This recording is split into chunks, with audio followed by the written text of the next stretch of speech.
So we have the regular Olympics. On this show, we've covered the robot Olympics, and now we have the Enhanced Olympics, an Olympic competition that just happened last weekend that offered $7 million in prizes to the top athletes in the world. But these are not normal athletes, because the difference with the Enhanced Olympics, the enhanced competition, is that you're allowed to take whatever enhancing drugs that you want. In fact, on screen, you could see the before and after of what an Olympic swimmer looks like prior to the Enhanced Olympics and currently afterwards. He looks like a monster. This is a man that goes by the name The Missile. And on this episode, we're going to cover basically everything that went down at this new futuristic, pseudo-dystopian Olympic event. We are fully kitted out in our athletic gear today.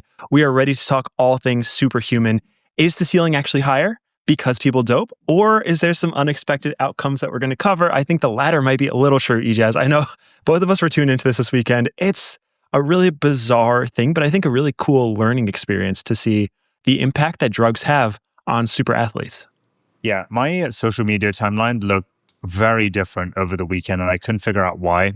This guy was plastered everywhere. His name is James the Missile Magnuson, and he's an Australian swimmer. He never actually won any kind of a significant medal at the Olympics, at least.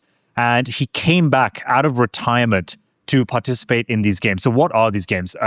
Over this weekend, a bunch of billionaires got together, including Peter Thiel and Balaji, and they said, okay, let's try and recreate the Olympics, but have no restrictions on doping. So typically at the Olympics, we have something called the Anti-Doping Agency. They have a set of rules of all performance-enhancing drugs and substances that you can't use to perform at the highest level. So it's just human, no enhancement at all. They took that and completely flipped the script, allowing pretty much anyone and everyone to enhance themselves. And the idea was, how far can we push the human body? What records can be beaten when we use these different types of substances? So it took place in Vegas. There were around 36 events in total and a huge cash prize, $7 million, as you mentioned earlier on. Now, the breakdown of this is pretty simple. If you break a world record being on enhanced performance drugs, or if you just break a record in general, you win $1 million. If you win your own event category, you win $250K. So it really stacks up. And I think this is like the largest payout of any sporting event in recent history. So the way this played out was it took place in Vegas over the course of 4 days, including the weekend.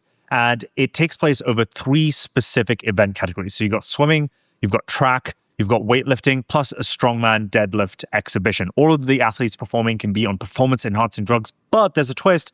If you want to perform and you are a previous world record holder and you don't want to engage in any of the drugs, you can also do that and see how you fare against the enhanced versions of these athletes. $7 million on the line in total, and this was the first sanctioned drug doping event in modern sports history.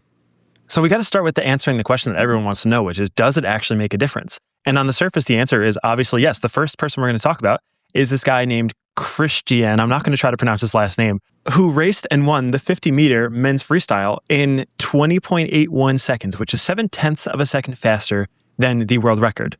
So that was a really strong start. In fact, this was actually the conclusion of it. This was the last event. And Christian wound up taking home $1.5 million from the bonuses and awards that he won.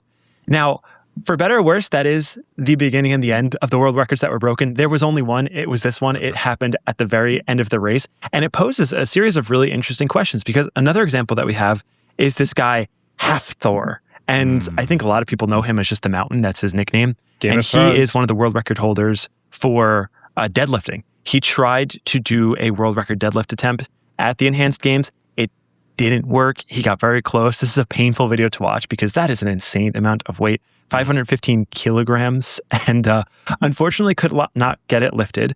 And there was this one interesting counter argument, which was one of the people that actually won an event totally natural. I just want to go back to this Christian guy for a second. So he's the only PED enhanced athlete that not only broke the record, but came away with the most money, $1.5 million. He performed in 4 Olympics previously. He performed for Greece and he didn't medal a single time. So this guy that like has suddenly broken a world record that has stood the test of time, 20.81 seconds, was able to kind of prove the thesis that like if you are able to enhance yourself, you can achieve a higher fit. I also want to like take a moment to laugh at this for a second.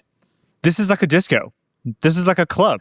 You just never see this in the Olympics. And I just find that hilarious. So other kind of medal winners that we have here, there's Cody Miller. He was a Vegas local. He won the breaststroke event. We've got Fred Curley, two-time Olympic medalist. He won the men's 100 meters race in 9.97 seconds. He won 250K. He won the event, but he didn't break any kind of record. Megan Romano on the female category, women's 100 freestyle. And Tristan Evelyn won the women's 100 meters on track. And Marius Kush won the butterfly event. Each took home 250K each. So there was a bunch of very impressive feats, fast and quick times, but not necessarily too many records broken. And in the case of there being event winners, they actually ended up being ones that weren't on performance-enhancing drugs. And before we get into the all-natural winner, we should talk about the rules that feels important, or perhaps the lack thereof rules. Basically, anything that you could put into your body, so long as it is FDA approved, is allowed. It must be taken under medical supervision, and every single dose and ingredients must be published prior to competing. That's it. Other than that, it's free range. And what we saw is that 62% of athletes actually stacked 3 or more of these substances on top of each other to chain the effects together, with the most popular one being testosterone. 91% of the people who competed on this were on testosterone. We saw it in the clip of the missile and how big he got so quickly. That's where a lot of that comes from. Second to that is human growth hormone. 79% of athletes did that. And then the third most popular, which I found interesting, were stimulants. 62% of the athletes who competed used stimulants. That includes things like Adderall, which is an amphetamine. It gets you all hyped up. And also modafinil, which is another one on the list. I'm not super familiar with these, but there are a lot of risks that come with these, using these together, with compounding them. And the big question is like, are these worth it? And the answers that we received are a little questionable. Now, we have these funny examples that I saw of people who really stacked these very hard. One of them, we have a clip from Brian Johnson here that we're going to show, which talks about how one of the athletes, the missile, he actually took so many substances that he started sinking in the water because he became so dense. And it didn't quite work out for him that well because he came in last place, unfortunately. And it's funny, they were measuring these dosages and they had to start moving over to horse measuring tools because it set off the limit for what humans are actually allowed to do. And it's almost funny seeing how far these athletes will go with seemingly low returns. I mean, even down to the bathing suit, there's this really funny example of a video where one of these swimmers, it takes 27 minutes to actually get the bathing suit on their body fully because they have to include powder all over it and they need 3 people to help pull it up because they're very tight. It basically turns them into a seal. So the optimizations for that final 0.1% of edge are all in play. And it's really fascinating to see. I'm not surprised to see Brian Johnson here commentating on this. Like he spends his entire life, his whole brand is just to kind of optimize his life for health and fitness. And that's basically the thesis for this entire enhanced games, right? This enhanced Olympics. It's like, how far can we push the human body and its limits to go to? Now, it's interesting. I looked up the rulebook for these games and there isn't one. In fact, when you go onto the official site, or its official Wikipedia page at least, it basically says it is the complete opposite to what the anti-doping agency states for any kind of Olympic or actual sporting event. So I found that pretty hilarious. And it brings up the question of should humans be using these drugs or should they not? What's the moral ethic behind it? Now, the obvious answer for many people, or the majority of people, will probably be you shouldn't be able to take drug enhancing kind of medication. You should just kind of perform in your natural fervor. But this has been kind of disputed a lot and it's actually changed a lot over time. So if you look at what the anti-doping agency kind of positioned, where it positioned itself a decade ago versus where it positions itself now, it's now enabled a bunch of different kinds of drugs or compounds to be used. So it's always evolved over time. And I guess the question that the Enhanced Games is trying to answer is, should we have any of these rules in the first place? What constitutes a safe substance? What constitutes as an unsafe substance? You'll see here, in the rule book, they say that you can't use anything and everything. And the things that are FDA approved, you need to state what substances you've taken, what the dosages are, so that they have a kind of experimental lab kind of feel. I can't help but think that the sponsors for this show or the investors for this show are biotech companies that are just doing this not for the sporting history or the prominence that comes from that. It's more to use them as lab rats to try and figure out, what compounds they should be building themselves. And there's a really interesting point that we want to make on the business side of things. But before we do that, there is a narrative break. So you would expect the people that use these different kinds of drugs to perform better than the people that don't. But that ended up not being the case, not just in one event, but in many different cases. But let's just take this one example. Hunter Armstrong shows up, He's a 2-time Olympic gold medalist and a former world record holder. And he performs in the 50-meter backstroke, right? This is a very, highly competitive event. And he ends up winning it. He didn't take a single PED, performance-enhancing drug, and he beat all the guys, including, I believe, James the Missile Magnuson, who is that beefed up guy that we showed earlier. So it just goes to show that, like, one of two things. One, maybe the performance-enhancing drugs don't actually enhance you for the particular sport that you're trying to do. Maybe bigger muscle doesn't actually help. It's more technique. But then the other question that comes to my mind is, were the non-enhanced athletes already on the drugs beforehand? And maybe like they've just kind of like increased it to a level that's kind of close to what is legal or illegal, and they were able to still win anyhow. It's an interesting question. There's like these two outstanding questions, right? One is that one that the actual games posed, which is, are Olympic athletes already doping and they're just hiding it very well? Their assumption is yes. Their assumption is that 44% of Olympic athletes are actually doping as we speak. And they're doing this on the regular basis, and that's how they're getting exceptional results. The other side of this is that enhanced athletes don't even perform at an Olympic level, because it would effectively mean, based on the results of this event, that the physical ceiling of a lot of athletes is baked into more their genetics versus their ability to stack it on using growth enhancers. Because most of these races that we talked about, they didn't even break Olympic world records, they didn't even break Olympic records, let alone world records. So a lot of the records weren't broken, even given the sheer amount of perceived advantage they would have from taking these drugs. And I think that's really noteworthy, is the idea that possibly, like, humans, maybe you just need to be born as an elite level athlete and you could train to get to the maximum of your own potential.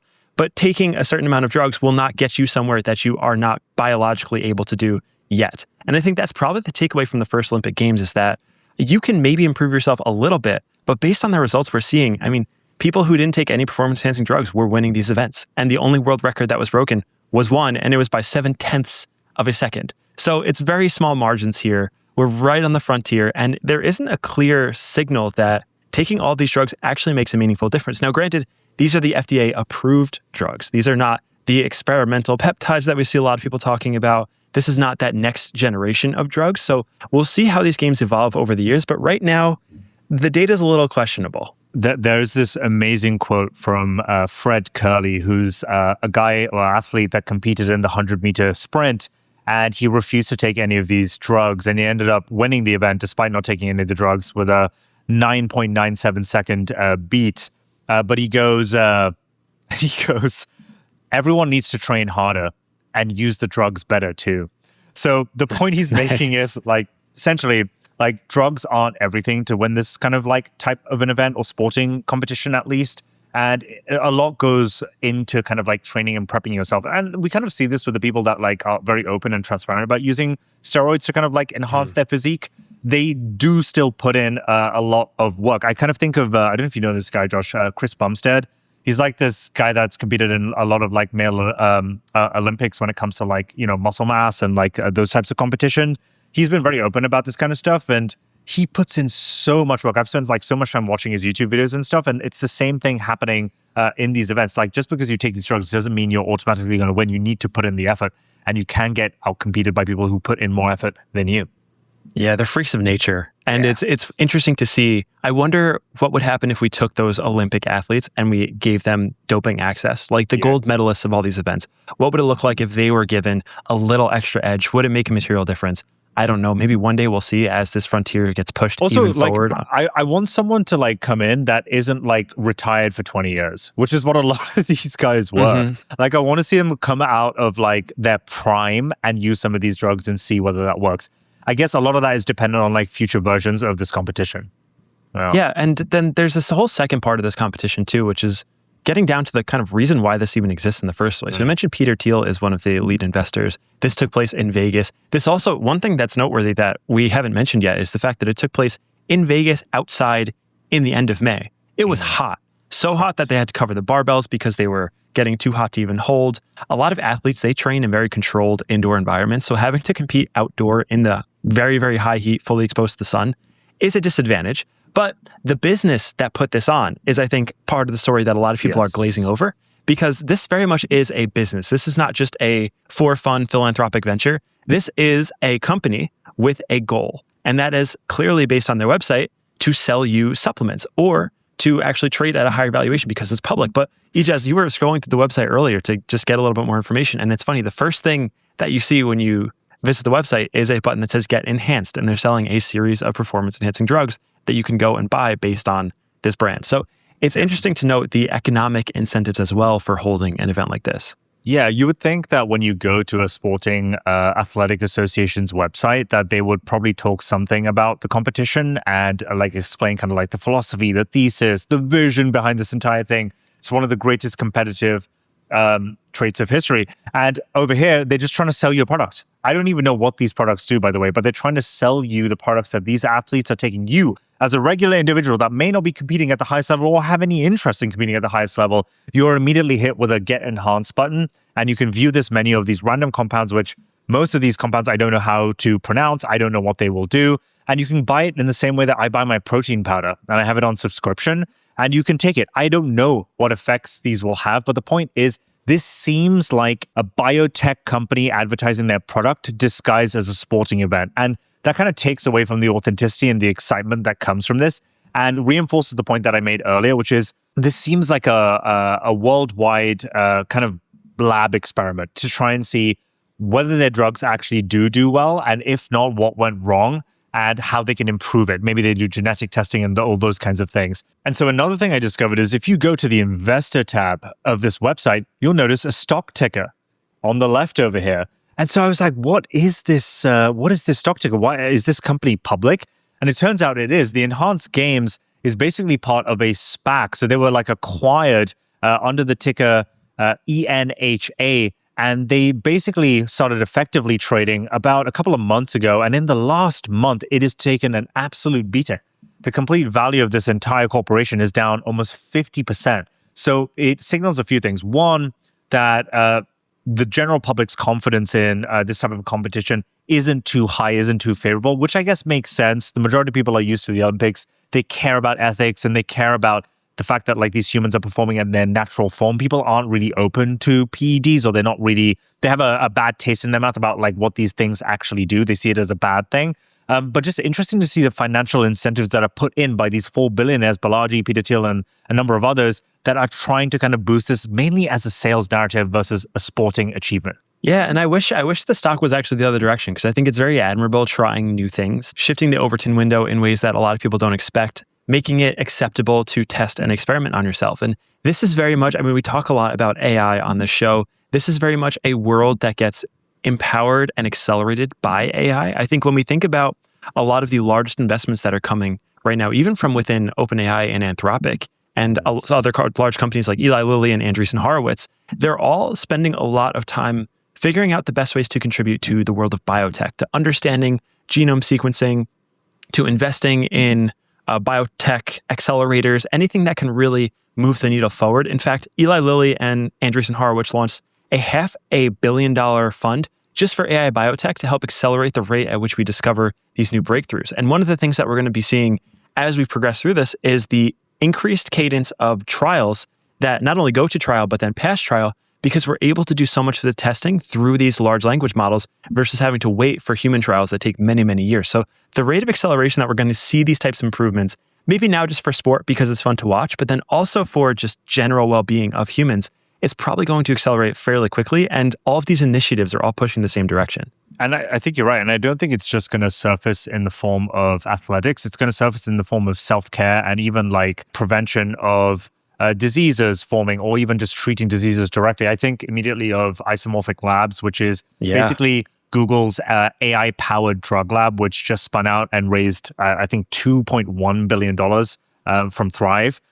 Their whole thing is they attach Google's like leading protein sequencing model to a drug design module, and it basically spits out, it evaluates your genome, it sequences it, and then it spits out a perfected cure design of a drug that could prevent major diseases from occurring. Now, the one major kind of like feat that it's achieved so far is the drugs that it's designed, that has been tested and built in a lab, have already passed a number of the different obstacles, way more than an average drug does, for testing to go to human trials. So it's already, the technology is already proving itself. Just a bunch of these drugs haven't hit the public market yet because they're going through human trials right now. So I expect there to be a shift in the future where people go from like not having certainty around how to treat a particular disease or problem or cure to having full confidence in doing that. And in fact, leaning into it. If you could have a personalized drug for yourself versus for me, for some particular ailment that we're feeling, that is something that will not just permeate the drug and disease side of things,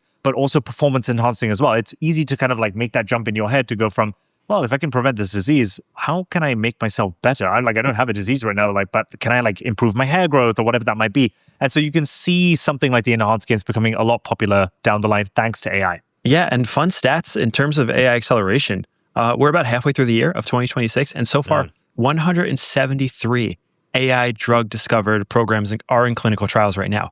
94 are in phase 1, 56 are in phase 2, 15 are in phase 3, all enabled by AI. So this is a huge rate of acceleration. In fact, Anthropic, they acquired Coefficient Bio, if you remember, a little while ago for $400 million of stock. So Frontier Labs are trying to solve this problem, which is mostly now a large numbers problem, because I think the estimate is 10 to the 60th power possible chemical compounds exist, which is more than the stars in the observable universe. And now it's these companies' jobs to seek out that problem space, figure out where the best solutions lie, and actually bring those into a form factor that humans can ingest to make their lives better. And if these enhanced games can accelerate the rate that happens or the attention that gets placed on it, I think that's a huge win for everyone, even if the records were not really broken this one. I think it's a good start. I actually do want to see more of this happen. I have a bio background, so I kind of dug into the weeds of a lot of this genetic stuff in the past, and I'm massively pro trying to figure out new ways or new cures or novel ways to kind of enhance the human body. When it comes to sporting, I expect this trend to flip. I was kind of surprised that the drug enhancements didn't work, but it may also make sense. They have never had a wide test bucket to kind of see how humans actually perform at the highest level. And it was just a great spectacle to watch over the weekend. It definitely kept me super entertained. I sent a bunch of these to my friends who were like, that, these kind of records being broken are crazy.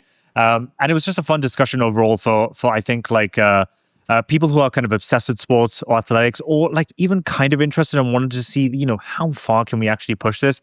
It's been great entertainment all around, and I'm looking forward to the next one. I'm excited to see what some of these products actually do for regular people as well. If you are someone that is listening to this and you go onto their website and you're seeing some of these compounds and you're interested in it, let us know what your thought process is behind it, because I look at this and I'm kind of scared, but maybe you guys know something better than me. I know peptides and amino acids are becoming a big thing now, so maybe I'm just a boomer and missing something. But that is it for today's episode. We have a bunch more coming up this week. Josh, any final words? No, that's it. I mean, it was a fun weekend. If you haven't seen some of these clips, I would recommend going back, checking them out, watching them. If you enjoyed this episode, don't forget to share it with your friends. Your support really helps. We have been having record weeks the last 2 weeks in terms of views. So thank you so much for the support. As always, we really appreciate it. And we will be back again tomorrow for another episode. See you guys.